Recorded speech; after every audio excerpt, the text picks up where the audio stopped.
You are watching Liberty Online TV.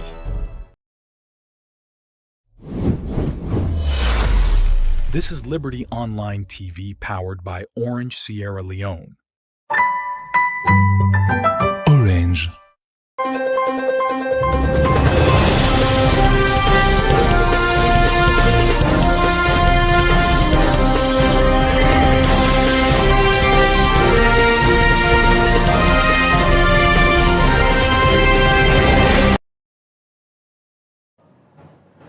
Good evening and welcome to another edition of the Liberty Updates News where they can to live now Facebook page and self YouTube channel. Where they bring this edition can to your name na Princess Pierce. Inside the live news update today, the President Julius Maada Bio Wesemweso na the President for the United Nations Security Council don't call on authority them na the United Nations Security Council for ensure say then get reform them we will make Africa get permanent seats na the UN Security Council. President Bio talk this way he presided as president for the UN Security Council meeting debate wey happen today Monday August 12 this year. Outside member states them na the council talk on the maintenance of international peace and security, addressing the historical injustice and enhancing Africa's effective representation in the UN Security Council. President Bio inside this meeting say it's important for make Africa country them get better voice at the Security Council as this go help address peace and security in Africa country them. Where this make EN say they use this opportunity now for call on authority them na the council for make African country the #1 priority and make the reform them where they want for see go benefit African country them. The Public Relations Officer for the Poda Poda and Bus Owners Association, James Faulkner, say the government gets more for do and transportation business because of the plenty challenge we still happen in the transport sector.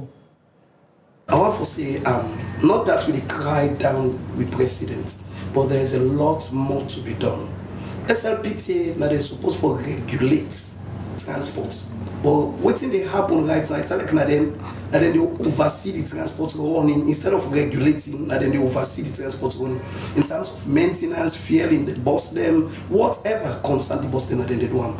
And if you watch, you will see say the old bus they will be there under them, still they under them, and then bus them they still they run. James Faulkner talk this inside the Liberty Breakfast Show, where he will talk about the issue of transportation under President Bio administration. He continues to say, them na the Poda Poda and Bus Drivers Association, they get challenge for buy spare parts them, road challenge, license fee and toll gates, where this na plenty challenge for them, and this they affect their operation.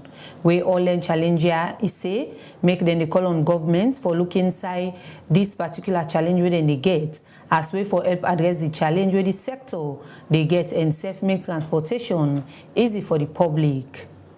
Where they talk for sake of the same concern, the Public Relations Officer for Motor Drivers and General Transport Union, Mohammed Kindane contest say, one big challenge are the road challenge where they affect the public transport sector.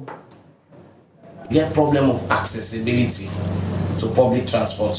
One, from the east part of Freetown, we don't get enough good roads then where they link to the CBD as compared to the west part of Freetown.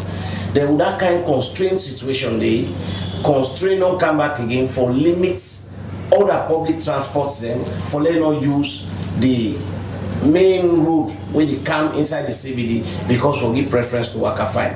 Yes, the preference to Waka Fine, if they come up from Calbaton in the morning, you find out say they're not able to take the other passengers who then they along the corridor in the morning because the population alone at Calbaton before I can find the set off, they already don't get capacity.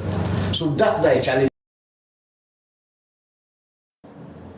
He continues to say as union, they don't ensure say they do the thing them we go make transportation easy for the public and safe the membership them. So this make end up say then go continue for engage with government and other stakeholders them for say transportation improve na the country.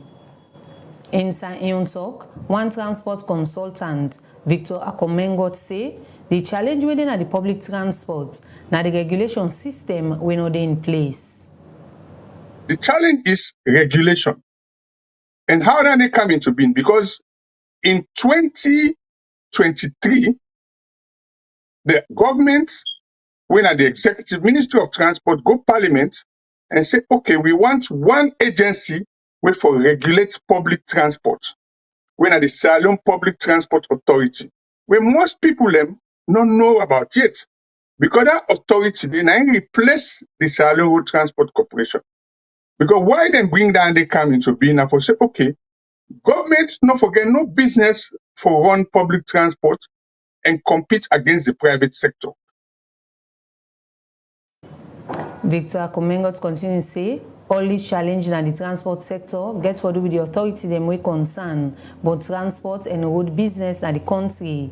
And this is say don't be big challenge for this sector. So you end up say, for address this challenge in this sector, all the authorities were responsible for workers one. As all this they be, some people them where they access public transport don't call on governments for provide more public bus them for help address the challenge where then they get for get transports. We want for tell government for say we they in need of the help. Where they go come in the way that for car with more buses on their own, where not go be partnership to private. They really easy for transport business now. Oh, kind of map now for again. Announce many motor car they reach now again. They reach Eastern Police. They stop halfway. By the way, they take more than the people and they go and they can up go and they stop. I don't map back for look for get kekete and we get no keke because back they tell me say they stop now.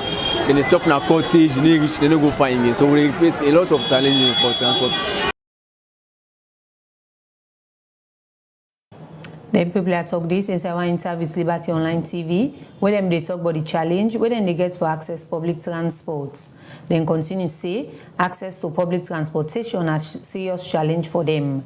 As they say, although governments don't provide bus for ease public transportation, na free tongue, but still and get challenge. We make them say governments need for look inside and challenge and address some quick one.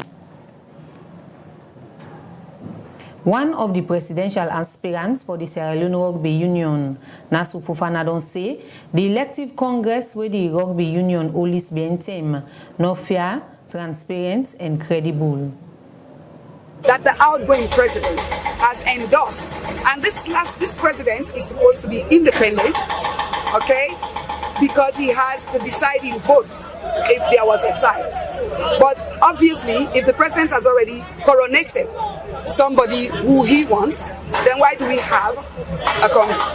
But most importantly, we were under the impression that the NSA, the National Olympic Committee, and the Ministry of Sports were conducting this. And we told them that we were against that they were moral guarantors. But they refused, and they said, in fact, they are from the forum, from Mr. Lambert, there is a very long lecture about why they should conduct this election.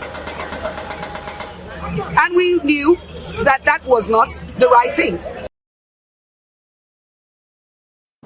Nasu Fofana talk this for Sekaway boycotts the elective congress will be Saturday, August 10 this year.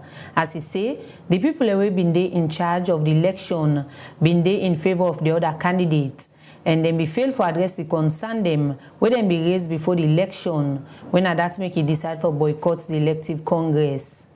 This make end up say, any supporter then will challenge the outcome of the elective congress result. Outside them be later announced Edmond Abu Jr. as the president for the union. As he say, they not go recognize in leadership because they not go through the right procedure for let them elect him as president for the rugby union. Magistrate Santiri Bangwan at the Magistrate Court number 2 don't send 4 students them from the Frabe College University go na High Court for trial for where police allege say them be thief bought $850,000 United States dollar for man retired nurse Priscilla Jusu Sisi.